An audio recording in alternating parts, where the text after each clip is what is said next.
Olá, seja bem-vindo aqui a mais um episódio do podcast Ninguém Te Conta Isso. E, como sempre, um convidado especialista aqui para falar de um tema que muita gente quer saber. Nós vamos conversar aqui hoje sobre precatórios, direitos creditórios, como transformar direitos em valor, como isso pode ser utilizado na sua empresa e quais os cuidados que você tem que ter na hora de contratar um título precatório, ok? E eu recebo aqui hoje meu colega Edson, doutor Edson. Edson, deixa eu te apresentar. Se apresenta para nós. Você é a melhor apresentação. Maravilha. Primeiro eu quero te agradecer, professor e irmão Castelo Branco, É.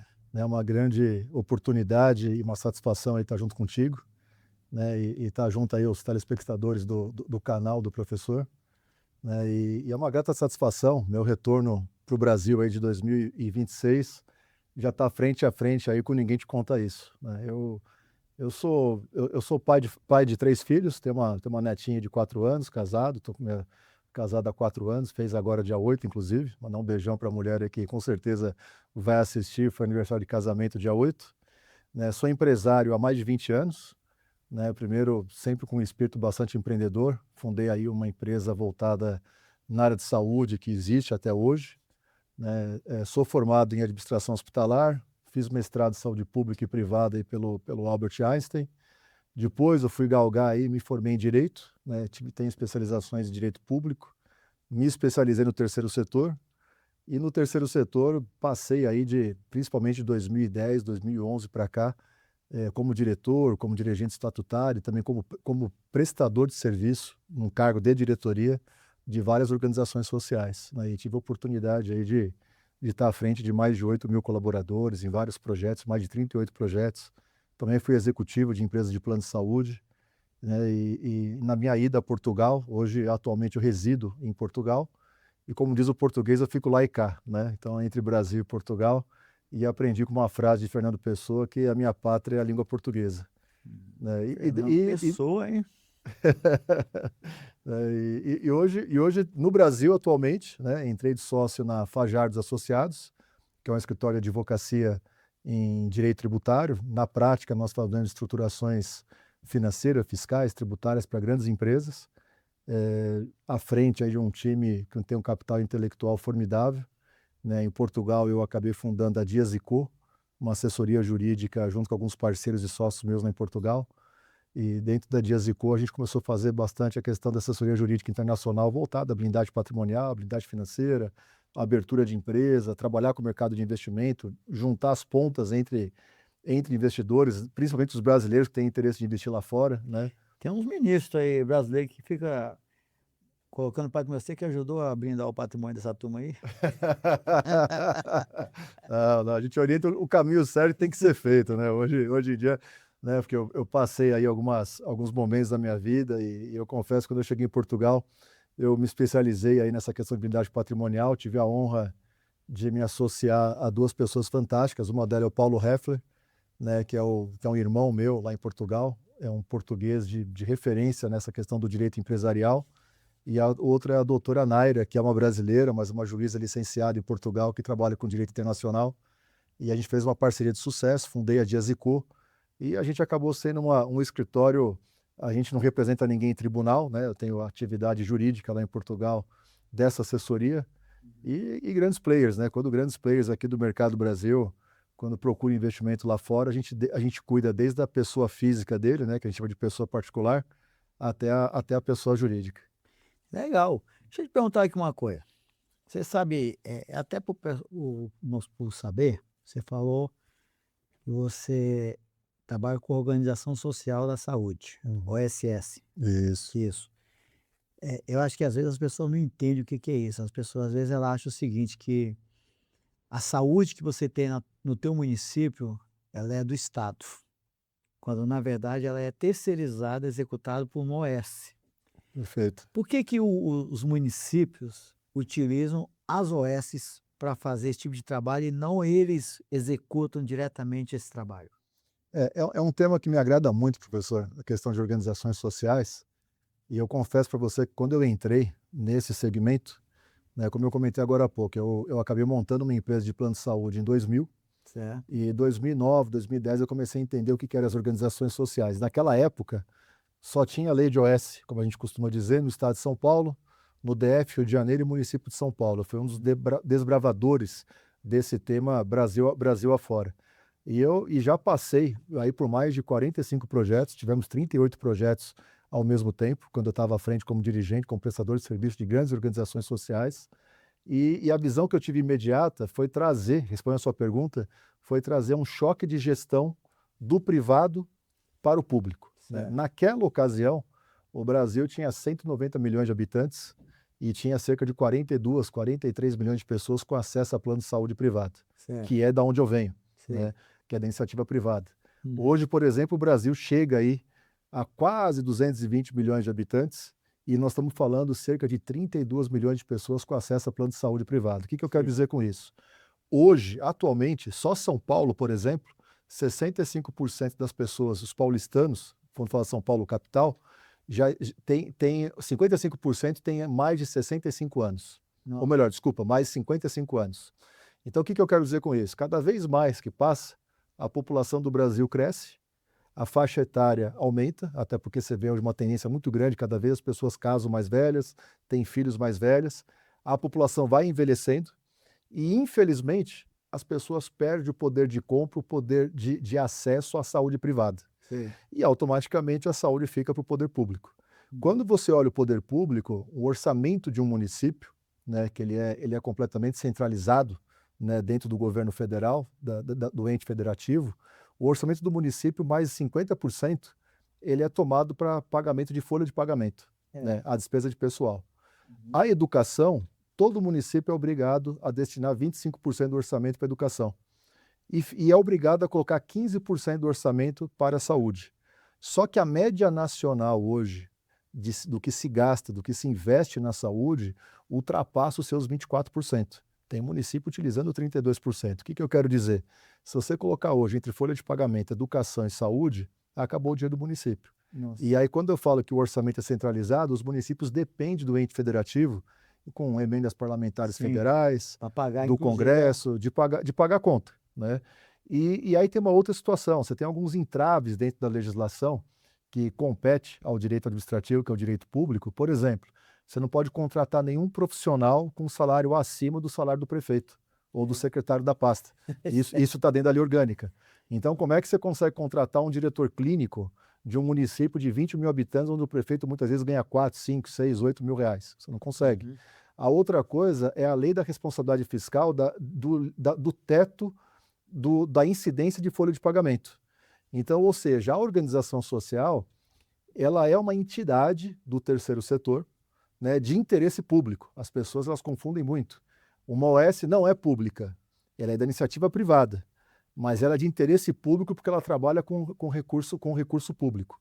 E ela tem que mostrar os seus princípios de eficiência de gestão para trazer esse choque de gestão da iniciativa privada para o poder público, olhando aí o bem do interesse público, olhando aí a questão do princípio da eficiência da gestão, tendo as suas metas qualitativas, quantitativas que são colocadas para as organizações sociais. Então, eu particularmente, eu sou um defensor do terceiro setor, né? E não podemos dizer que é a terceirização, né? E sim o contrato de gestão, e a OS passa a ser o braço útil do poder público. Nossa, porque na verdade, uma das coisas também que eu vejo é o seguinte, é que, eh, você precisa de agilidade. Isso aí. Então você falou de contratar um diretor clínico, por exemplo, que não pode ganhar mais do que o prefeito. Esse é um dos problemas. Sim. Eu acho que tem um outro problema também, que é a questão de você, por exemplo, o médico ele é concursado, um médico concursado do município, então é funcionário público. Ele tira uma licença de 1 mês, 2 meses, e você fica Você sem tem a médico para falta dele. atender. Perfeito. E aí, como é que você faz para contratar outro médico? Normalmente, esse médico ele tem que ser somente concursado. Você vai fazer licitação, você vai fazer todo um processo de chamamento só para contratar médico? Então, com a OS, você pode contratar um médico em 24 horas. Sim, Isso, concordo. isso faz com que o sistema de atendimento, a questão prática da coisa, seja muito mais ágil. Por isso que eu não sabia disso também. Até ter sido nomeado interventor federal numa operação de OS. É verdade, verdade. Exatamente. Aí eu descobri que praticamente quase que 100% dos municípios brasileiros trabalham com organização social. Isso. Inclusive aqui em São Paulo, o maior do Brasil. Sim. Aqui, qual que é a OS daqui? Aqui nós temos várias, né? Várias, né? Hoje o município de São Paulo atua com muitas organizações sociais, Mas né? não só contratos Isso. milionários. Contratos muito grandes. Contratos muito grandes. Então, o que acontece é o seguinte, não é que o governo não tem competência para fazer a gestão, é que a lei impõe ele regras de adequação de orçamento, regras de como contratar, que na prática, no dia a dia, não funciona para o povo. Eu vou até complementar, professor. O poder público, ele é tão competente que ele se utiliza da matéria de direito para contratar a organização social para trazer uma eficiência e um choque de gestão na saúde pública. Porque você tem hoje o limite de folha de pagamento de contratação. Então, se a prefeitura for fazer concurso público, muitas vezes, o caso de médico, hoje um médico ele ganha para ficar numa unidade de saúde da família cerca de 15 a 25 mil reais por mês. Aí você já não ia conseguir fazer o concurso público do médico porque ultrapassa o valor do prefeito. A OS tem uma agilidade muito grande porque ela tem um poder de barganha de negociação, por exemplo, em compra de medicamentos e insumos hospitalares, a contratação de serviço. Inclusive tem um negócio interessante, o Ministério Público do Trabalho entrou com uma ação contra a OS, que eu era interventor, querendo justamente obrigar a OS a contratar os médicos como CLT. Aí a gente falou isso, exatamente essa explicação que você está dando, nós falamos também. Aí depois, isso passou uns 3, 4 anos. Depois de 3, 4 anos é que veio uma decisão do Ministério Público dizendo o seguinte: a gente entende que agora o médico não pode ser contratado como CLT, não tem condição, justamente para essa limitação do salário do prefeito. Até porque existe uma visão refratária, distorcida do Ministério Público do Trabalho, porque quando ele olha o profissional médico, ele fala que existe uma quarteirização. E não existe a quarteirização, porque a contratação de uma OS não é uma terceirização. A OS ela é uma entidade do terceiro setor da iniciativa privada de interesse público e para ela ser uma OS, existe uma lei municipal que tem como base a legislação federal para qualificar novas organizações sociais. Eu costumo dizer que a OS ela não é nada mais, ela é uma entidade de gestão. Perfeito. Ela não é de execução. Perfeito. Ela é de gestão. Mas, obviamente, ela contrata lá enfermeiros, contrata lá vários profissionais de todas as áreas para prestar o serviço dela. E aqueles que ela não consegue contratar diretamente, ela tem que contratar através de contratos vinculados àquele contrato dela, com o município. O importante é que ela vai fazer a gestão da operação. E me diz uma coisa, e quais são os problemas tributários que uma OS tem? Já entrando no nosso tema aqui, na parte tributária. Fazendo o link, esse foi o meu desafio, né? Porque eu brinco com as pessoas, estava quietinho lá em Portugal, né? Certo. Uma qualidade de vida bastante ruim, né? Brincando. E mesmo tendo uma paixão muito grande pelo Brasil, quando eu fui convidado de entrar de sócio, né, na Fajardos Advogados Associados, eu trouxe exatamente esse tema como debate. Porque hoje existe um arcabouço jurídico, uma matéria pacificada dentro do direito, no que diz respeito aos direitos creditórios, aos precatórios, que para quem está em casa, né, que é um tema bastante complexo, de uma forma muito didática, né? O direito creditório nada mais é do que um processo, né, que é contra a União, em face à União, esse processo transitado em julgado, ou seja, passou por decisão de primeira instância, segunda instância, teve os seus recursos cabíveis e chegou na instância superior, né, que é o STJ, o STF, e quando você tem uma sentença definitiva, por isso que a gente chama transitado e julgado, não cabe mais recurso. Uma vez que não cabe mais recurso, se faz um laudo dentro desse processo para se dizer o quanto que a União deve para esse processo. E aí existe uma dívida. E o que é o direito creditório? Já que a União deve para alguém, você pode utilizar desse crédito para também fazer um encontro de contas e pagar dívidas passadas de impostos ou dívidas vencidas. Que antes não podia fazer assim. Que antes não podia isso. Só podia fazer eu compensar meu próprio crédito. Hoje para você ter uma ideia, teve uma malandragem do governo para não te pagar, né? Só para você ter uma ideia, professor, estima-se que mais de 5 trilhões de reais de processos transitados e julgados, estão aguardando só o ofício requisitório, porque quando você tem esse processo transitado e julgado não cabendo mais recurso, significa que a União deve para alguém. Então você tem que colocar esse valor do processo dentro do orçamento da União para virar precatório. Então um precatório nada mais é do que o direito creditório. Um título de crédito. Um título de crédito, perfeito. Então quando você tem esse valor, que é o seu direito adquirido, um valor líquido e certo para receber da União, mas a União não tem esse orçamento, está aguardando, na verdade, esse ofício requisitório, veio a partir daí, por exemplo, você pega o artigo 100 da Constituição Federal, a alteração do parágrafo 11º, trouxe essa pacificação que você pode, já que a União deve para alguém, então você pode fazer um encontro de contas. E principalmente de 2021 para cá, De qualquer um. de qualquer tipo de crédito, desde que seja das mesmas origens. Por exemplo, dentro do escritório que hoje eu estou trabalhando, eu estou prestando consultoria, sou um diretores e sócio do escritório, nós hoje trabalhamos só com créditos federais. Certo. Então, dentro dos processos que nós trabalhamos, a gente tem o PIS, o COFINS, a contribuição social, você tem o INSS patronal, o IRPJ. Então, esses processos, que podem ter várias origens indenizatórias, expurgos, sucumbências, todas as origens de crédito. Então, se for da mesma base de competência, a gente pode fazer esse encontro de contas. E aí vieram várias instruções normativas, principalmente de 2021 para cá, 2021, 2023, que diz o quê? Que você pode utilizar esse valor desse processo, que é do direito creditório, para fazer a base de compensação em encontro de contas com impostos vincendos ou dívidas passadas.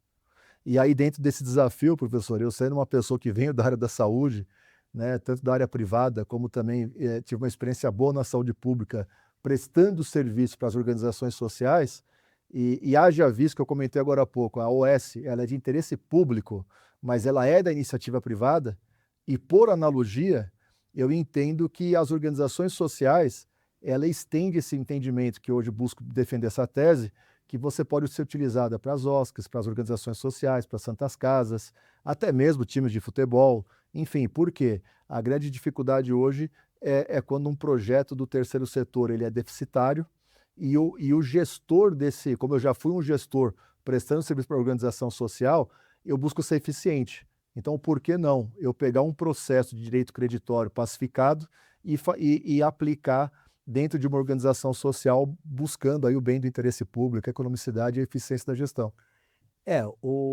Interessante isso aí, mas eu acho que o grande achado disso aqui, que acho que tem que ficar na cabeça das pessoas, é o seguinte: muita gente processa o Estado, assim como o Estado processa as pessoas. E as pessoas processando o Estado é município, governo estadual e governo federal. E aí eles perdem essa ação, o governo recorre até o último dia, É exatamente essa que é a isso. verdade. É exatamente isso. Ele entra com a ação, ele vai perder, mas enquanto ele não perde, ele vai recorrendo até o último dia. E no dia que ele perde essa ação, ele transforma aqui num direito creditório, um título. Que aí um perito como eu, ou outro perito assim, vai isso lá, aí. faz o cálculo e atualiza, e o juiz dá a sentença final. Olha, Isso. esse direito que você tem de receber do Estado é de R$ 1 milhão. Ok. E o Estado faz o quê? Não tem como te pagar em dinheiro. Isso. Basicamente é isso. O que ele faz? Ele te dá assim, ele te dá um título de crédito. Mas esse título de crédito é dinheiro, que você pode pagar imposto com ele. Já que o governo também não te paga, por que você não pode pagar ele com o que ele te deve? Exatamente isso. Não é verdade? Seria basicamente isso, numa linguagem assim mais Numa linguagem para os telespectadores, exatamente isso. Já que o governo federal, a União, deve para alguém, o direito creditório nada mais é do que esse título para você fazer o encontro de contas e fazer o pagamento dos impostos vincendos ou os impostos atrasados das empresas, das entidades, né? E como eu gosto de desbravar, professor, né, buscando aí desbravar esse tema para poder, na verdade, criar esse case para as organizações sociais, para as santas casas e ajudar o porque poder público na eficiência da quais gestão. são os impostos que as organizações sociais pagam? É igual a empresa ou não? É diferente? Não, as organizações sociais é um pouco diferente, né? Principalmente as que têm o tal do SEBAS, né? SEBAS. O SEBAS é o certificado de filantropia. Certo. Então, uma coisa quando você tem, porque uma organização social, ela pode ser uma associação, pode ser um instituto, pode ser... Você sabe que eu conversando com os delegados da Polícia Federal, na operação, aí ele falava para mim assim: Castelo Branco, esse negócio de OS foi feito para dar errado. Como é que pode você ter uma organização dessa daqui que movimenta não sei quantos milhões e sem fim lucrativo? E essas pessoas que montaram esse projeto, como é que elas ganham dinheiro com isso? Sim. Não, ele entende que isso aí está errado, o conceito da OS. É que ele é policial, está investigando. Eu costumo dizer, com todo o respeito, né, à classe dos delegados, seja civis ou Polícia Federal, nesse ponto de vista, eles têm razão e eles não têm razão. Depende da ótica, né? Porque, como diz o direito, né, você tem a verdade de um lado, a verdade de outro e a verdade verdadeira. O que eu quero dizer com isso, professor?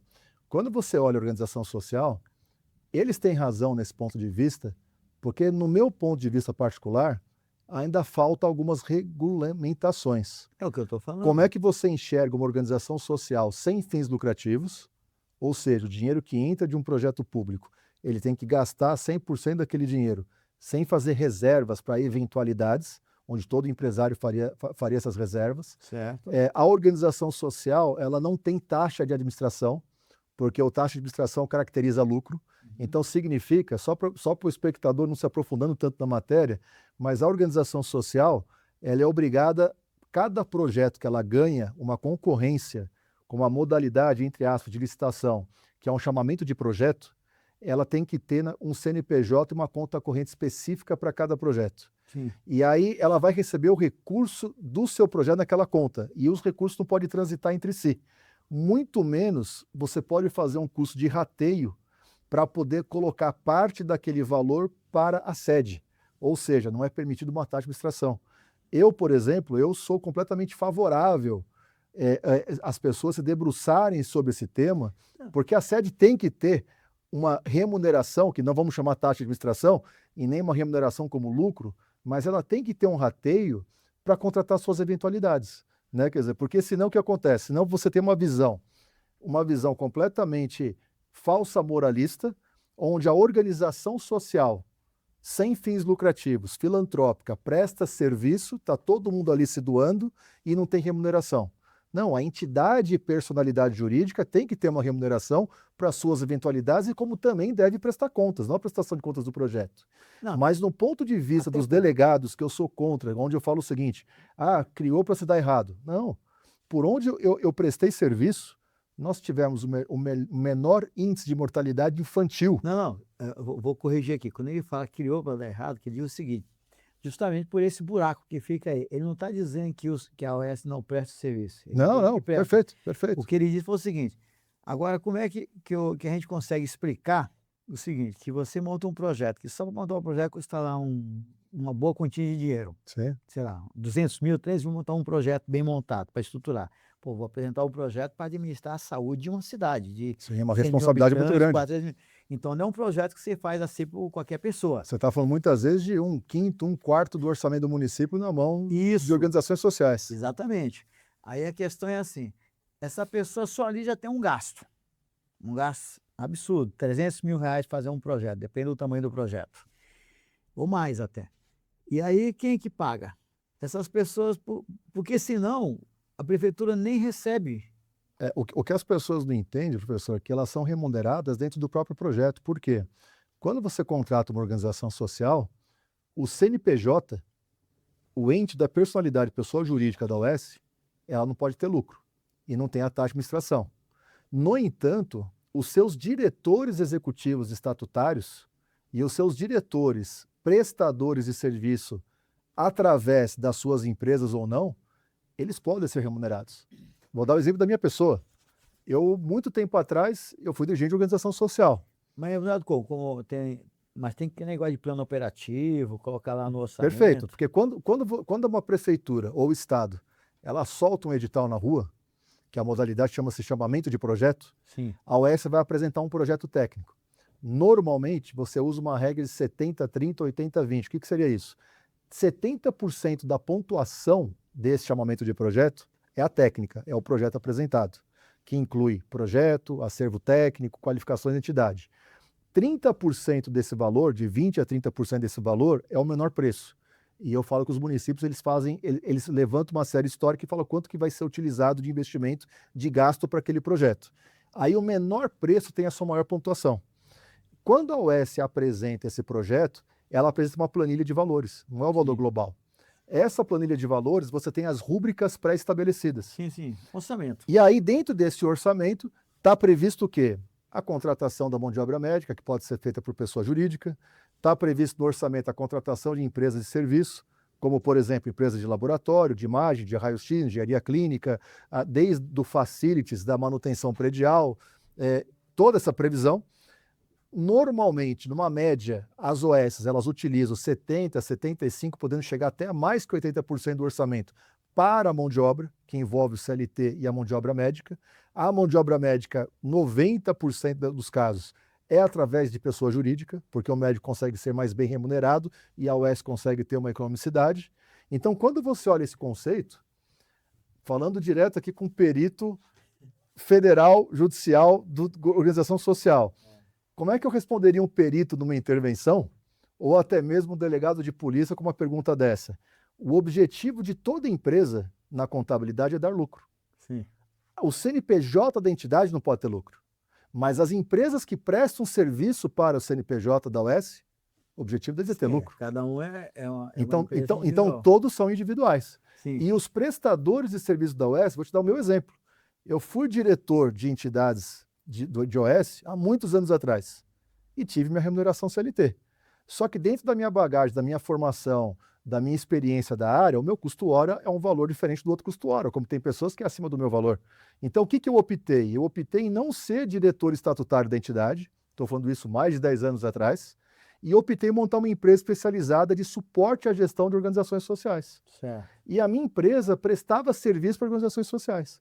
Por exemplo, eu era responsável pela questão de contratação e desligamento de funcionário, que era o recrutamento e seleção, Sei. o departamento pessoal, que é o fechamento de folha. Em outros contratos eu fazia toda a assessoria técnica de prestação de contas, fiscal, ou de repente eu monitorar as metas qualitativas e quantitativas da OS. A grande verdade é que a OS ela pode adotar a prática de grandes corporações. Eu posso contratar um diretor PJ. E era o meu caso. Muitos contratos eu era o diretor do projeto por personalidade de pessoa Você tá jurídica. dentro daquela verba lá que pode contratar esses profissionais. Perfeito. E aí, com isso, eu te respondo. Você era voluntário da OS fazer filantropia? Não. Eu unia com as pessoas. Eu não, eu tenho um custo de mercado. Sim. Eu recebia por isso. Sim. Da mesma forma, o médico. O médico hoje, para você contratar um bom médico num plantão de 12 horas, se você não pagar uma média de R$ 1.500 por plantão de 12 horas, você não contrata um bom médico. Na época que eu administrava essa operação, nós chegávamos a pagar R$ 2.100, que é a época da pandemia. Sim, não, loucura. E tinha médico fazendo leilão de valor de plantão. O médico, eu não estou falando mal do médico, até porque meu filho é médico, mais velho, mas o médico ele muda de um plantão para o outro com uma diferença de R$ 50 a R$ 100. É verdade. A mão de obra médica é muito disputada, principalmente os especialistas. Então, assim, o que eu costumo dizer, quando você olha as empresas que prestam serviço para a OS, elas têm que dar lucro. Agora, tudo dentro de rúbricas pré-estabelecidas. E ainda tem aquele problema ainda que você, no momento que você assina um contrato com a prefeitura, que normalmente é isso, são as prefeituras que contratam, você coloca lá, vou gastar tanto com medicação, tanto com isso, tanto com aquilo. Ok, deu 100. Só que durante a execução do contrato, veio uma pandemia, Aquilo distorce? escassez de produtos, tem problemas entre Brasil e Estados Unidos, entre importação, essas coisas todas. Isso aí tudo afeta o custo da execução desse trabalho. Com certeza. E sempre é uma dificuldade das OS em ter esse custo reavaliado e a prefeitura repassar a diferença para que a OS possa continuar prestando um bom serviço. Inclusive até o próprio governador de São Paulo, aqui o atual, que é o Tarcísio de Freitas, ele disse que as OS estão sucateadas. Ele falou que as OS no Brasil estão sucateadas, que tem que inventar um outro modelo para trabalhar melhor com as OS, porque ele falou justamente desse problema aí, que as OS têm desvalorizado os seus contratos e a prefeitura não reajusta na mesma ordem. E aí fica a prefeitura, que a prefeitura cobra. Eu quero um médico aqui, são 5 médicos que tem que estar aqui nesse lugar, tem que ter 5 médicos aqui todo santo dia. Se não tiver, é imprensa, é Ministério isso aí. Público, é o povo Fiscalização muito denunciando, grande, é muito grande. fiscalização, e aí você tem que colocar o médico lá. Não tem médico? Problema. Só que o prefeito, na hora de pagar esse médico, que agora mudou o valor do plantão, eles não querem trabalhar por menos que aquilo, a dificuldade. Você sabe que está comentando, professor, e é muito interessante, quando eu vim de Portugal para o Brasil, foi no meados de dezembro, inclusive para a formatura do meu filho, eu tinha uma viagem marcada de Portugal para o Paraguai, por causa da minha empresa de assessoria jurídica internacional, porque tem muitos incentivos agora de montar empresa lá no Paraguai, e de lá eu vim para o Brasil. Uma das minhas primeiras agendas do Brasil, eu fui convidado pelo pessoal do Instituto Ganais para a inauguração do Hospital de Cruzeiro, Hospital de Estado. Sei. E o Tarcísio, que é o governador, fez o lançamento. Inclusive, encontrei Tarcísio, o vice-prefeito, que na época que foi a Portugal, o vice-governador, que na época ele era prefeito de São José, Felício Casmurtia, que é um conhecido meu. Eu conheço ele. Eu achei fantástico, porque assim, a fala do Tarcísio, ele se posiciona e deixa muito claro que o Estado precisa de boas OS. Sim. A questão das OS, infelizmente, eu falo que a minoria de 5% das OS que estão no mercado, que fazem besteira na execução do contrato, na prestação de contas, muitas vezes marginalizam o mercado todo. E as pessoas não vê os bons resultados que estão aí. Né? Quer dizer, é igual o policial ruim do policial bom. Né? Quer dizer, se o policial da rota mata um bandido, vai dar mídia porque ele matou o bandido dos direitos humanos. Sim. Agora, se ele prende 1000 bandidos, ninguém está fazendo uma matéria que ele prendeu 1000 bandidos. Certo. Só vai olhar no assassinato daquele bandido. É igual as organizações sociais. Por onde nós passamos, que eu passei, nós fomos o menor índice de mortalidade infantil de Campos do Jordão. Um projeto da nossa equipe técnica apresentou em Jundiaí, foi um dos melhores projetos de estratégia de saúde da família. Maior cobertura de saúde da família, por exemplo, do município de Lins. Nós tivemos um prêmio pelo Mandetta, na época, o menor tempo-resposta e o menor custo per capita de um SAMU pelo consórcio. Ministro, né? Ministro da Saúde. Né? Quer dizer, então, assim, entre vários outros projetos, nós fomos à UPA, em Itatiba, no governo João Fattori, de menor custo da região de Campinas. E aí, quando qualquer coisa... E o que as pessoas não entendem, que eu falo que é muito injusto? A UES está na linha de frente. O poder público, quando atrasa o valor da fatura de OS, ela acaba com a organização social. Não, e você falou uma coisa, UPA, né? É Unidade de Pronto Atendimento. Isso, ou seja, é 7 dias por semana, 24 horas por dia. Não para. Eu tive o prazer de prestar serviço em várias OS com várias UPAs sendo inauguradas.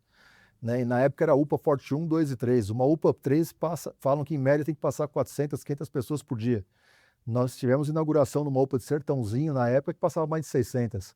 O prefeito falou, coloca mais médico. Eu falei, prefeito, o problema não é isso, o problema é que não tem consultório para colocar mais médico. Né? E é o que você falou, da onde distorce muitas vezes. Né? E é dentro desse tema, professor, que eu vivenciei na prática, você tem várias situações. Você prevê X atendimento e Y de gastos dentro de um contrato de OS. Quando a OS está executando, aquele projeto pode se tornar deficitário. Sim. Ou seja, ela está gastando mais do que utiliza. Eu acho que até a maioria dos casos é isso que acontece. A grande maioria. Aí o que acontece? Eu costumo dizer por experiência própria que a OS passa uma lua de mel. O que é a lua de mel? Porque a OS ela recebe o valor do erário público antecipado. 30 dias. Ela utiliza o valor e presta conta para utilizar o mês seguinte. Quando o projeto é deficitário, você concorda comigo que ela tem aí 30 dias de faturamento que ela consegue se adequar. E aí ela tem que fazer o quê? Ela tem que notificar a municipalidade ou o Estado dessa deficiência. Só que o Estado demora para fazer a repactuação técnico-financeira. Assinar contrato, e com isso ficou o projeto deficitário. Então, onde eu quero, o meu entendimento é que eu quero buscar um case para a melhora do terceiro setor como um todo, não só esse, que eu falei que envolve santas casas, etc. Se você, dentro de um plano de trabalho, eu fiz uma previsão que eu ia gastar X reais de impostos federais, seja trimestrais, retidos ou não, ou INSS patronal e RPJ, eu estou utilizando tanto. Se eu tenho um arcabouço jurídico, uma matéria pacificada, onde eu posso utilizar o tema do direito creditório, que é como o senhor colocou agora há pouco, é um título, já que a União deve e não paga, eu posso utilizar daquele título. Se a OS consegue buscar um deságio de 20%, 30%, 40%, do valor que ela gastaria de imposto nos impostos vencendo, então você imagina o seguinte, uma organização social, uma Santa Casa, se ela gasta R$1 milhão por mês de impostos federais, sendo de qualquer natureza, ela adquirindo o direito creditório sem ter prejuízo ao erário público, fazendo um contrato de cessão de crédito, fazendo a escritura pública dentro daquele processo, e ela sendo habilitada como parte integrante do processo, ao invés de ela gastar 1 milhão, ela vai gastar 600 mil. Sobrou 400. Dentro do princípio do direito da administração pública, do direito administrativo, eu estou tendo a eficiência, que é o principal conceito do princípio da eficiência, eu estou buscando a economicidade, porque eu estava prevendo no projeto, no plano de trabalho, que eu ia utilizar 1 milhão, estou gastando 600, essa sobra de dinheiro vai ficar para o próprio projeto, para exatamente buscar aquele desequilíbrio de projetos que estão deficitários dentro desse processo. Estou buscando a economicidade e, acima de tudo, o bem do interesse público. Olha só, ver se eu entendi. Eu vou tentar. O doutor fala muito bem, mas eu vou tentar fazer aqui uma coisa didática com números. Imagina assim que uma OS ela tem lá 1,5 milhão que ela recebe todo mês. 1,5 milhão. Desse 1,5 milhão, vamos imaginar que 300 mil é de imposto. Isso é só conta hipotética. Sim, perfeito. Tá? 300 mil de imposto.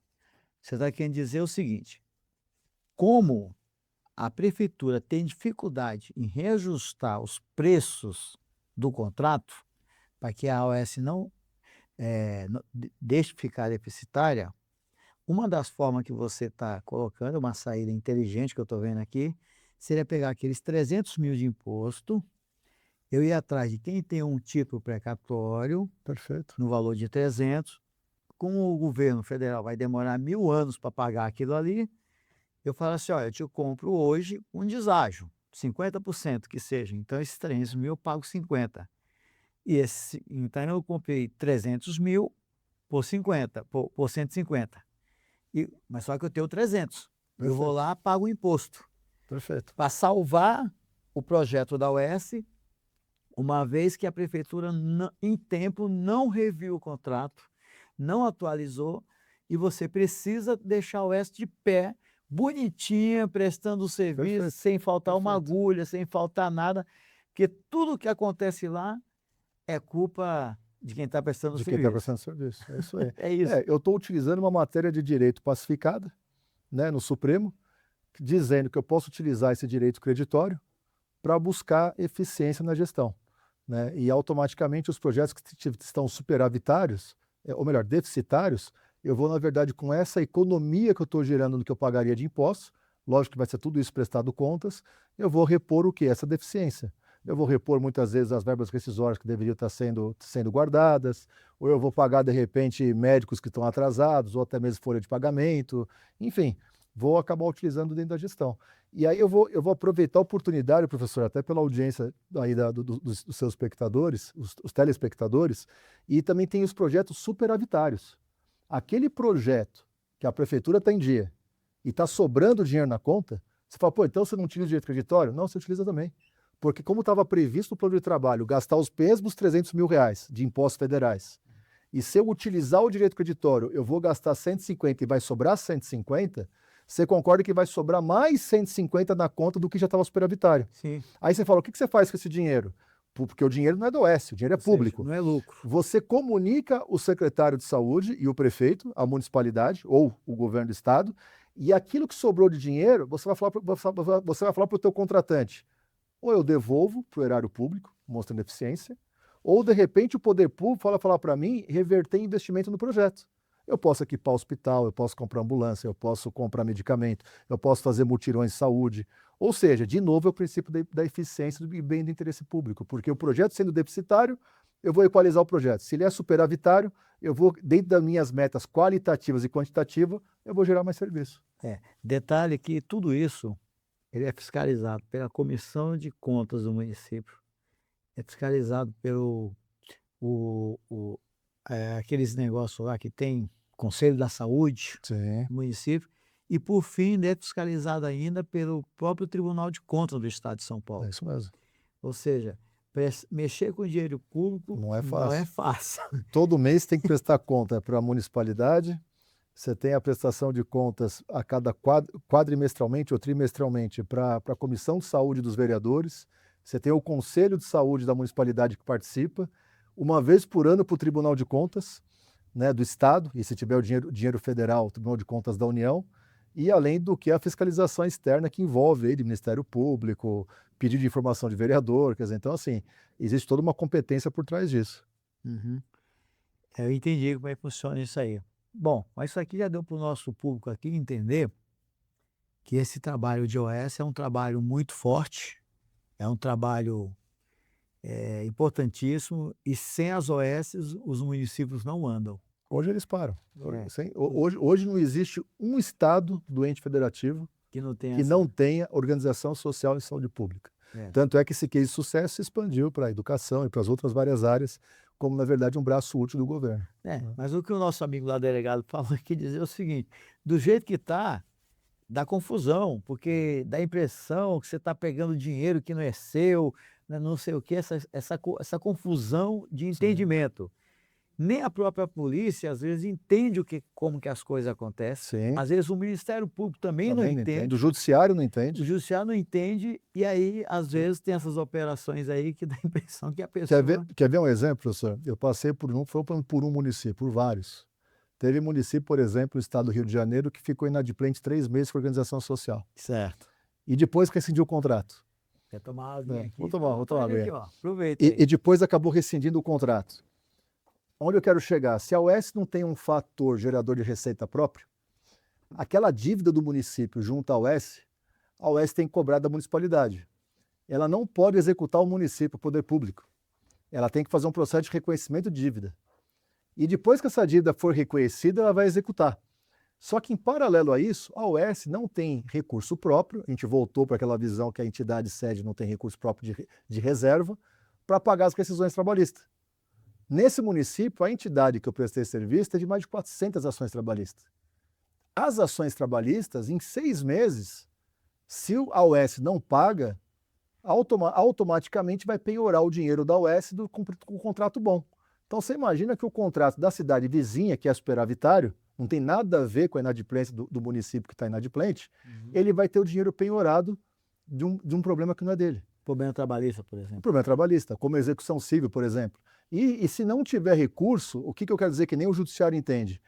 A própria esfera trabalhista não entende que a municipalidade, o governo do estado, deveriam estar no polo solidário. E eles não colocam nem menos no polo subsidiário.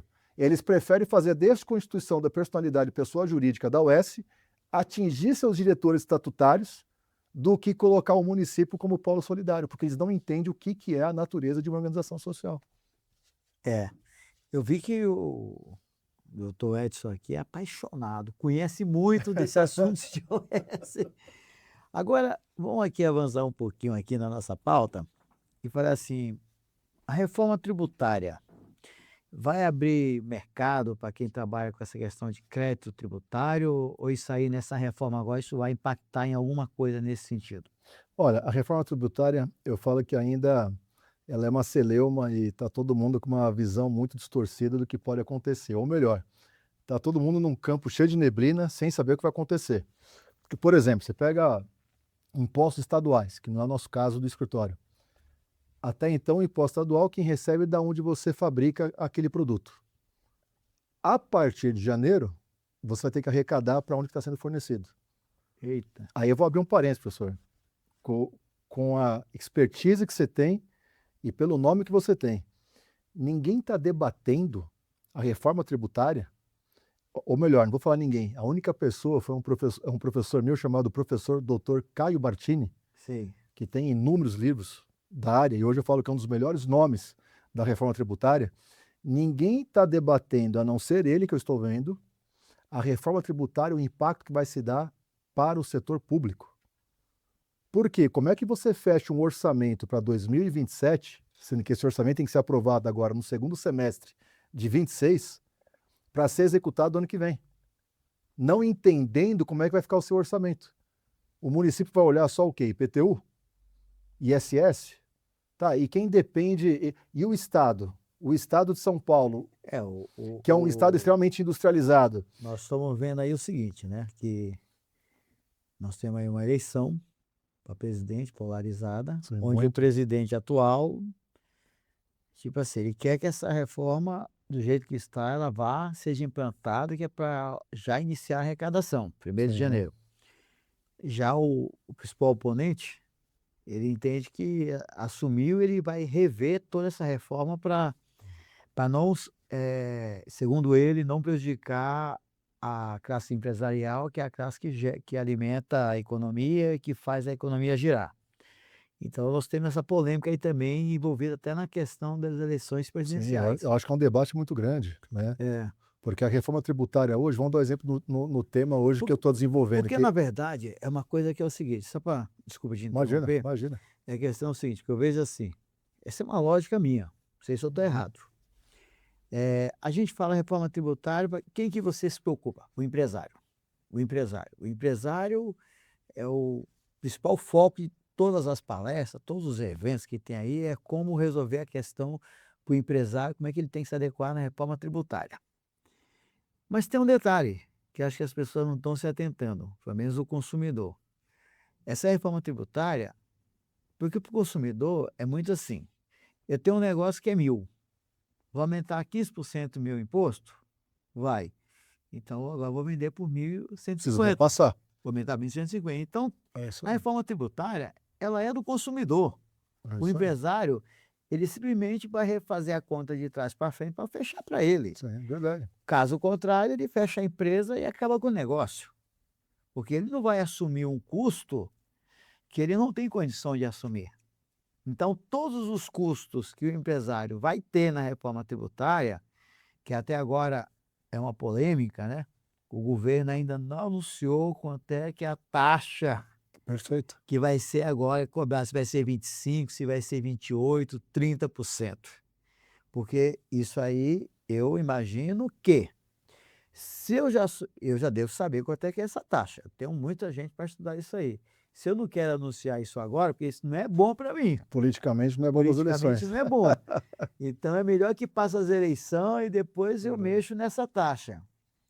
Então, resumindo aqui, o que dizer é o seguinte, é que a reforma tributária, apesar do foco ser no empresário, essa reforma tributária termina sendo no consumidor, porque ele que vai pagar a conta final, Sim. sempre, e não só o empresário. Então, o consumidor, que não está muito preocupado com isso, porque ele não é empresário, ele começar a pensar bem nisso aí, porque isso vai chegar na mesa deles, em algum momento. Estou errado? Não, tá certo. Se você olhar o consumidor como o papel final, até por experiência de morar fora, professor, Uhum. eu comparo muito quando você fala assim, poxa vida, se eu vou converter hoje o euro em reais, o reais em euro, você está falando aí de quase 6 para 1. Né? Sei, Hoje tá 5,80 alguma coisa, mas em média 6 para 1. Só que você não tem que olhar a conversão. Pô, converter fica absurdo, não é isso. Você tem que olhar o poder de compra. poder de compra. Quando você pega um salário mínimo hoje em torno de R$ 1.500, hoje, se você não enche um tanque de combustível de um carro popular com pelo menos R$ 300. Se você gastar um tanque por semana, como é que a pessoa vai gastar praticamente o salário mínimo em gasolina? Sei. Como é que a pessoa vive com o salário mínimo do Brasil? Não tem condição de Não viver. tem como viver. Então, quando você pega o poder de compra do salário mínimo, eu vou falar Portugal, onde que é a minha residência atualmente. Portugal é o primo pobre da Europa. Sim. Mas o salário mínimo de Portugal dá uma condição mínima de existência do cidadão. Uhum. E quando você debate a reforma tributária dentro da sua tua ótica, você está completamente certo em gênero e número de grau. Por quê? Porque o consumidor na ponta, se hoje o poder de compra do consumidor está ruim, ele vai ficar péssimo. Péssimo. Porque se você aumenta o combustível da reforma tributária, quem paga a conta? O consumidor. É lógico. Se o que ele compra no mercado, que é bem de consumo, se tem a reforma tributária, quem vai pagar? O consumidor. No caso E, do combustível que você falou aí, só e tem duas alternativas. Ou eu repasso para o consumidor, ou fecho o posto de não gasolina. faz posto de gasolina. Então, o que vai Não tem outra acontecer? conta a fazer. O que vai acontecer? Quando você olha para fora, tirando, se você perguntar para mim, quais são as diferenças que você vê hoje morar fora, Edson? Eu amo meu país, eu sou nacionalista, eu sou patriota, por essência. Só que, sem contar a segurança pública, que existe uma diferença exorbitante, a qualidade de vida, onde o serviço público funciona, a saúde pública, o transporte, etc. Se você olhar hoje, o estado de São Paulo é o melhor exemplo do que as coisas funcionam melhor. Só que tem horários que você não consegue quantas estações, quantos locais a linha de metrô não chega ainda hoje? O que É. eu quero dizer isso? Como é que a pessoa não vai poder comprar um carro e vai depender do transporte público, onde o poder de compra do salário hoje já é extremamente afetado?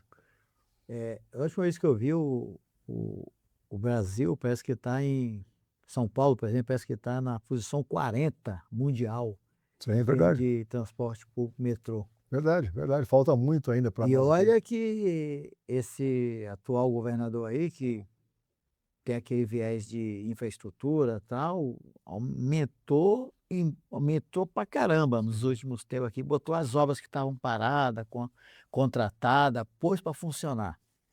Não importa se foi contratada por outro ou se foi ele que contratou a obra, o importante é que a obra ande, Verdade. porque a população precisa dessa obra. É, É isso que principalmente quando serve. você olha a região sudeste, né, e São Paulo é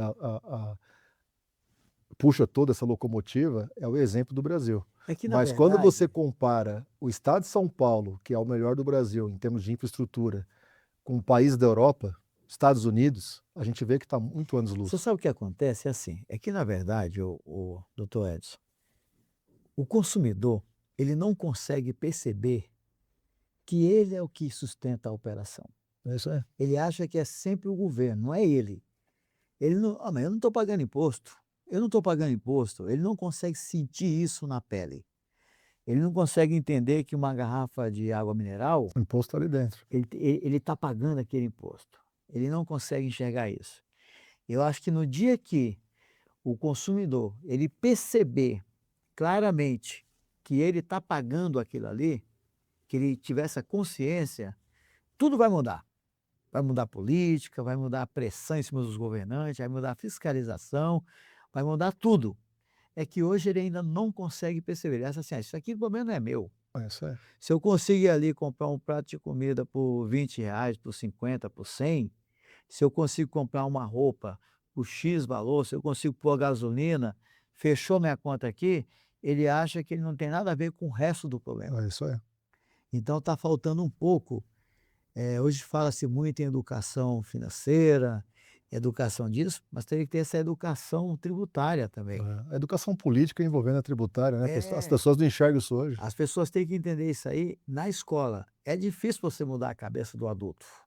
O adulto já tem uma forma, Diferente de uma percepção. formação, uma coisa está enraizado nele. Mas as crianças, os jovens que estão na escola, poderia realmente o governo se preocupar com isso para você formar uma geração diferente, com outra mentalidade daqui para frente.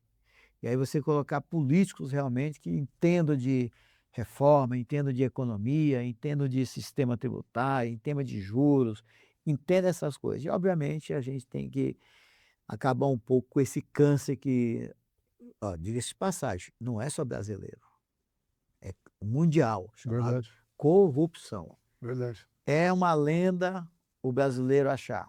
Não tem corrupção na França? Tem muita corrupção. Tem nos Estados Unidos, tem na Inglaterra, tem em Portugal, em todo lugar tem corrupção. Estou errado, doutor? Tá certo, tá certo. Eu não conheço. É assim como o pessoal pensa, 25 de março, comércio, céu aberto, não sei o que e tal. Pô, tem a mesma coisa lá na França também, tem a mesma É. coisa na Embaixo da Inglaterra. Torre Eiffel tem o Tem, tem. tem um pedaço da 25 de março. A única diferença é que aqui no Brasil, quem comanda o show aqui, digamos, são os chineses. Lá quem comanda são os indianos. É, Ninguém está falando de que está errado, está falando de comércio popular. sim, A gente está falando de comércio popular. Os grandes países entrando nesses países menores, não tem como. Em todos os verdade, países tem. verdade. É, a reforma tributária hoje, professor, ela tá muito nebulosa, né. Hoje as pessoas não sabem que impacto que isso vai dar, né. Uhum. E infelizmente, por ser um ano eleitoral, não está sendo debatido isso nos debates que já começaram a acontecer, né. É porque o pessoal gosta de chamar assim, carinhosamente, alguns comércios de comércio popular. Isso aí. O que que é comércio popular? É verdade, O que que é comércio popular? verdade. Qual é a diferença do comércio tradicional? Eu não consigo entender. Para mim, cara, um celular é um celular, uma camisa é uma camisa, um objeto é um objeto. E tudo é fabricado, tudo tem custo. Ou você paga o imposto ou você não paga o imposto. Agora, eu sempre tenho uma tese aqui, doutor Edson, estou falando mais que o convidado aqui. Imagina, imagina. Eu sempre tenho uma tese aqui que é o seguinte, aquela tese do imposto único, que todo mundo fala. Essa tese do imposto único, que era, acho que era o Luciano Bivar, o Marco Sintra, Marco Sintra, professor Marco que Sintra. falava disso aí, 1% sobre todas as operações. Se isso acontecesse, obviamente, o governo iria arrecadar 3 vezes mais, pelo volume de operações que existe na economia, 3 vezes mais do que ele arrecada hoje. Mas, de uma certa forma, não daria para implantar isso aí. Eu, particularmente, já sou contra dessa fase, desse conceito inicial, mas eu sou a favor que esse imposto único existisse por segmento. Por exemplo, o setor de calçado, um imposto único. O setor de alimentos, um imposto único. O setor de serviço, um imposto único. Aí você ia dividir, porque também se precisa ter um pouco de manobra Sim. para você poder negociar, que às vezes você precisa exportar mais, comprar mais insumo. E se você não tiver essas questões tributárias flexíveis, você não consegue operar. Mas que fosse um imposto único por segmento, o governo também ia arrecadar muito mais. Muito mais. Aí você pensa assim, por que isso não é feito? Eu tenho uma resposta já. A resposta é assim, não é feito porque se você colocar todo mundo pagando imposto lá na operação no banco, o que a Receita Federal vai fazer a partir de agora? Ela vai fiscalizar o quê? Não tinha pensado por essa ótica. A partir do momento que você colocar 100% a tributação no pagamento, na operação bancária ali, como era a ideia do imposto único, a Receita Federal vai fiscalizar o quê? Não tem mais o que fiscalizar. Não tem mais sonegação. E o que vão fazer os escritórios tributários Verdade. Se você vê o modelo europeu, professor, você tem o tal do IVA, né? do IVA, que é o que É nós estamos uma- que implantar aqui agora? É Um uma, é deles, uma, né? é uma taxa única, né, sobre a prestação de serviço, que pode se pagar mensalmente ou trimestralmente, quadrimestralmente. Existe uma desoneração de carga tributária, se você comparar o que uma empresa limitada, lucro presumido no Brasil paga, por exemplo, você está falando aqui pelo menos de 20 e poucos por cento, dependendo do município que ela tem abertura. E o regime fiscal do IVA no exterior, em analogia, parece aqui uma empresa de lucro real. Por quê? Quando no final do ano, quanto mais lucro der, você vai pagar mais imposto. Quer dizer, além de você desonerar e simplificar o regramento fiscal, que automaticamente ia aumentar a contribuição do país, do estado, do município, o que precisa vir com isso também são algumas legislações mais duras, né? Por quê? Você percebe que nos Estados Unidos, você percebe que na Europa, por exemplo, a sonegação, não estou dizendo que a receita não é dura, o leão aqui ele é bem bravo, Eu acho que é. mas o que eu quero dizer é que assim, o europeu morre de medo de finanças, né? Finanças é a nossa receita. É. Quer dizer, ou seja, o governo está mostrando para você, olha, você tem um regime fiscal desonerado, você vai pagar menos. Exatamente com esse teu raciocínio. Depende de cada setor que o empresário atua, só que se você ficar devendo, a gente vai agir rápido. Sim, mas Né? aí eu cobro um imposto pequeno, mas que todo mundo pague. Todo mundo paga. É, Todo mundo paga. A engenharia fiscal do europeu, comparado ao Brasil, ele tem que pensar no que ele vai utilizar de dinheiro eu não estou aqui, para dar menos lucro, né? só para deixar claro, não estou aqui fazendo nenhum tipo de defesa de governo, mas o governo anterior a esse que está, aqui no Brasil, parece que reduziu uma série de impostos de alguns setores e aumentou a arrecadação. Sim. Como que isso é possível? Você reduzir imposto e aumentar a arrecadação. Você tem que ter o princípio da isonomia, né? Que nem, por exemplo, tem um debate muito grande no estado de São Paulo hoje, que o governo ele deu a isenção para várias grandes empresas, né? Mas você não pode dar uma isenção de uma forma aleatória, né? Você tem um princípio constitucional que é o princípio de isonomia, quer dizer, qual o regramento? Porque o A tem e o B não tem, né? Então eu acho que essa regulamentação já deveria ter vindo com o pacote da reforma tributária, né? Que não veio, né? Quer dizer, então, assim, infelizmente, nós estamos muito atrasados com esse tema, né? Você sabe que eu sempre falei isso aí, acho que vi até artigo sobre isso, que aqui no Brasil nunca vai ter uma reforma tributária. Porque para mim, essa que tem agora, isso aí não é reforma tributária. Isso aí é uma situação que Aumentar a arrecadação. o cidadão não entendeu até É o agora bolso ainda. do cidadão que está sendo mais onerado, na Antes minha você opinião. recolhia imposto no dia 5, no dia 15, no dia 20. Agora é numa data só. E se você dever um, deve todos. Sim, Ou paga tudo ou não paga nada. sim. E aí o que você falou no início da nossa conversa, vai sobrar para quem? Para o consumidor, porque É. o empresário vai repassar essa conta onde? É. No produto ou no serviço final. Não sei se você é dessa época, você lembra da época do governo Sarney, que tinha os fiscais do Sarney, que ele falava assim, todo mundo tem que ir nos mercados fiscalizar os preços das coisas, tal. Não tinha isso? Verdade. Pois é. Agora o governo, ele fez todo cidadão de fiscal de novo, porque se o imposto que ele vai colocar agora for de 30%, por exemplo, e todo mundo agora, de certa forma, vai ser no lucro real, ou seja, para que eu pague menos imposto, eu vou ter que cobrar nota fiscal de você. Não, eu não tenho nota, então não posso te contratar. Sem nota eu não te contrato, porque eu preciso da tua nota para colocar na minha Para gerar despesa, serviço. para deixar de pagar 30, pagar 25, pagar 28 e reduzir a carga tributária. Ou seja, o governo está transformando todo mundo de fiscal dele, da Receita. Sim. Você já pensou por esse lado também? Se você parar para pensar, hoje você vê que os comércios não têm troco. Por quê? O dinheiro hoje é o cartão, é o Pix. Mas como esse, Né? O dinheiro vivo está deixando de circular, né? Se mas você como esse comparar. o Speed Play, como é que é o nome? Sim, porque hoje essa unificação, quando você vai pagar o serviço do cartão, a Receita é informada de forma automática. Tá, Isso tudo está vinculado uma coisa mas na quando outra. o Speed Play Payment, né, esse Sim, nome sim, que der, debitando lá, o dinheiro que até então a gente achava que tinha acabado, vai começar a voltar. verdade. Porque, pô, por que eu vou passar o Pix, comprar no Pix aqui e já vou debitar aqui? Não, vou pagar em dinheiro. Eu tenho um ponto de vista, sabe, professor, assim, meu posicionamento é um posicionamento de centro, né? Não é nem esquerda nem direita. Eu falo que eu sou a favor da geração da mão de obra, né, de você diminuir a desigualdade, Não, eu a também não. desigualdade social, né? Vários programas sociais têm que ser mantidos ou até melhorados, mas como empresário eu tenho alguns pensamentos liberais, né? Então, por exemplo, eu sou a favor da terceirização e privatização, né? Não de empresas fim, né? Jamais eu colocaria algumas empresas para terceirizar, né? Mas assim, quando você olha quando você navega dentro dessa estrutura, por mais que é muito triste, né? Porque é um país gigante, com 220 milhões de habitantes, com um orçamento maravilhoso, só que a máquina pública é muito pesada, né? Quer dizer, você pega o Correio está no plano de recuperação, né? Eu tenho a felicidade de ser conhecido e amigo do Guilherme Campos, que foi presidente dos Correios. Poxa, ele entregou os Correios com resultado, né?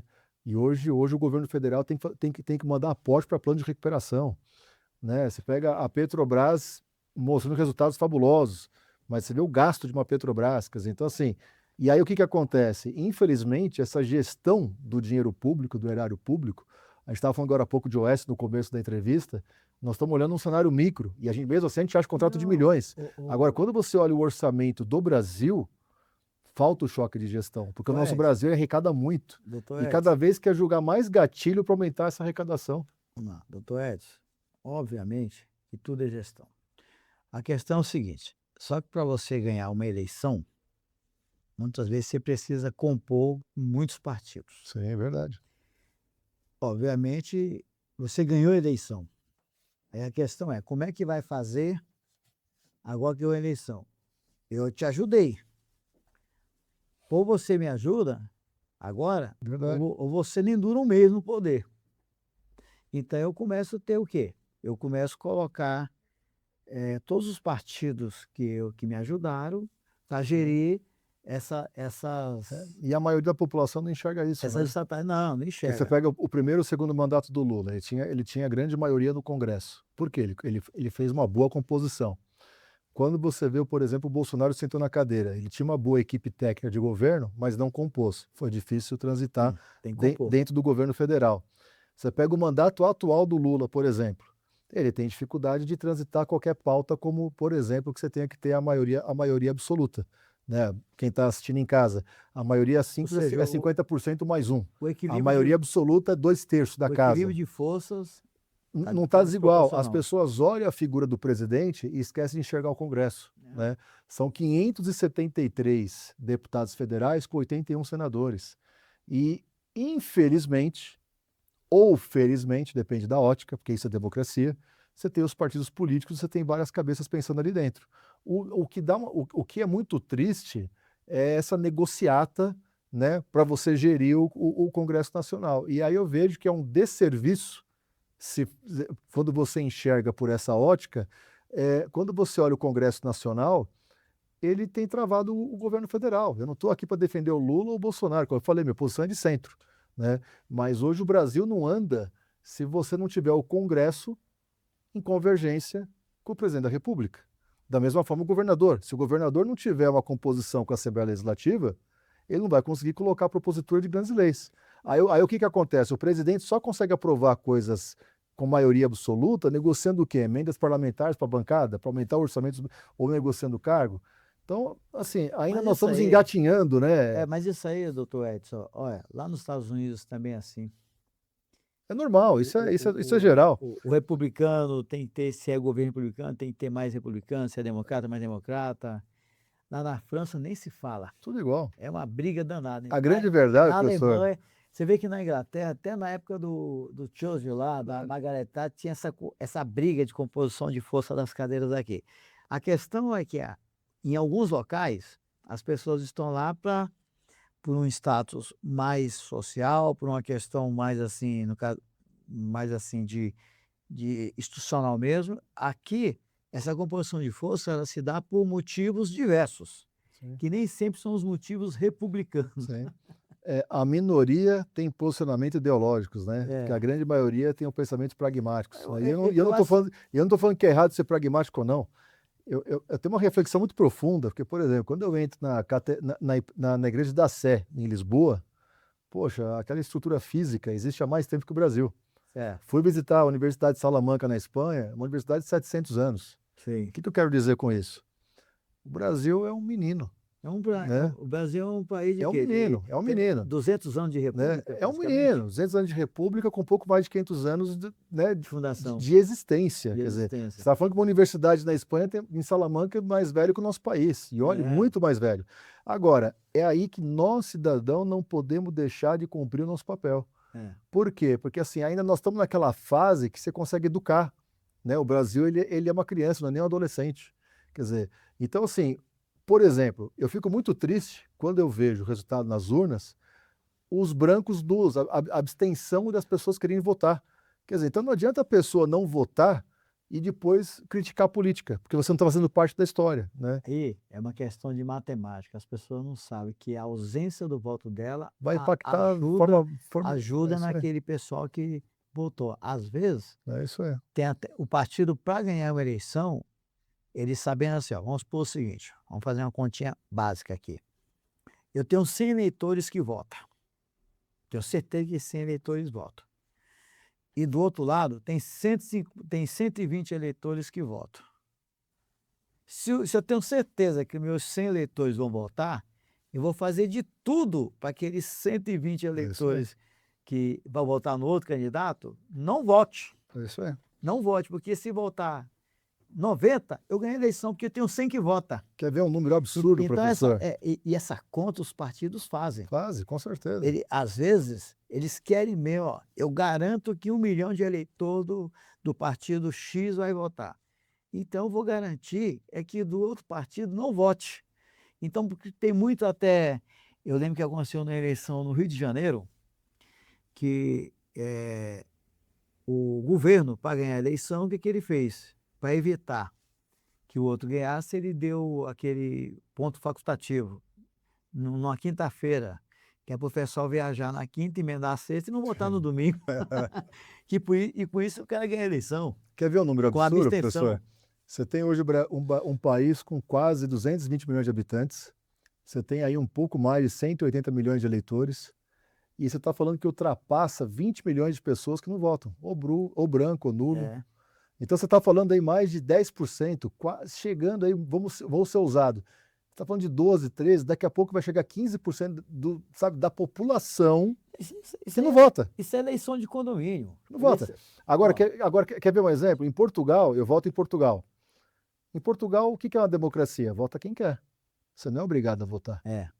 Ou seja, a consciência política. no dia das eleições. E a abstenção, os brancos e nulos, é muito inferior percentualmente comparando com o resultado aqui no Brasil. Mas só para enfiar, o exemplo é igual a eleição de condomínio. Eu quero ser eleito, ele conta lá, 10 votos em mim. Ok, tenho 10 votos garantidos. Então eu vou fazer de tudo para essa assembleia, para eleger o síndico, É isso aí. ocorra no dia que ninguém esteja lá para votar. Porque só vai aqueles que vão votar em mim, os outros não vão votar, É isso aí. que vai ser feriado. Então eu marco a eleição na véspera do feriado prolongado. Ou usando esse exemplo, é aquele condômino que não participa da Assembleia e depois quer criticar a gestão do síndico. É. É o branco nulo. Mas eu digo assim, é a lógica para mim ganhar a eleição. Eu apostar que tal eleitor de tal candidato não vai comparecer à urna, e eu sabendo que os meus vão, porque eu estou, na verdade, garantindo que eles vão, eu vou ganhar a eleição, com ausência de eleitor. Então, eleitor, você que não vota e acha que seu voto não faz diferença, pensa nessa lógica que eu acabei de falar para você aqui, tá bom? Professor, só fazer um comentário, que você vai me entender o que eu vou dizer e alguns telespectadores vão entender também. Nós não podemos deixar de cumprir o nosso papel de cidadão. Nós temos sempre que buscar homens bons, que buscam ser homens melhores. Nós temos que enaltecer as virtudes. Nós temos que combater os vícios, os fanatismo, né? Que é isso que acaba travando aí a população. E tudo para a gente poder contribuir aí com seus pensamentos. Isso é muito bom. Gostei do papo. Pena que acabou. Já estourei foi o tempo aqui. Eu vou pegar para o chão de orelha aqui da produção. Mas é assim, quando o papo é bom, flui, a gente tem sempre essa margem de erro aqui no tempo aqui, para mais ou para menos, para a gente poder avançar em alguns temas. Mas vamos marcar outro dia, outra conversa. Vamos sim. Foi Vamos muito discutir, eu quero saber mais assim desses negócios de Portugal com o Brasil, maravilha. ok? Vamos fazer o seguinte, doutor Edson, se despeça aqui do nosso público, foi um prazer te receber, a palavra é sua. Agradecer muito a oportunidade de estar aqui, né? Agradecer o público, os telespectadores, né? E como eu costumo dizer, o filósofo, né? Quando você encontra pessoas e troca ideias, a gente sai mais rico, né? Porque os homens que falam de ideias são as pessoas inteligentes, né? A gente não pode falar de pessoas que seríamos medíocres ou sermos as pessoas simples de falar de coisas, né? Então, eu acho que é isso aqui que valeu hoje. Muito obrigado. Eu que agradeço a sua presença e esse foi mais um episódio do podcast Ninguém Te Conta Isso, e é para apertar o sininho, é para apertar, aonde tiver que apertar aí os botãozinhos todos aí, vocês apertem tudo aí, senão o pessoal briga comigo aí que eu não falo isso aí no final, mas agora eu tô falando em todos. Então é para seguir, para o sininho, esse monte de coisa aí. Siga a gente aí, tá bom? Para a gente poder estar sempre continuando a trazer mais momentos maravilhosos como esse. Ok? E até um próximo episódio do podcast Ninguém Te Conta Isso. Obrigado.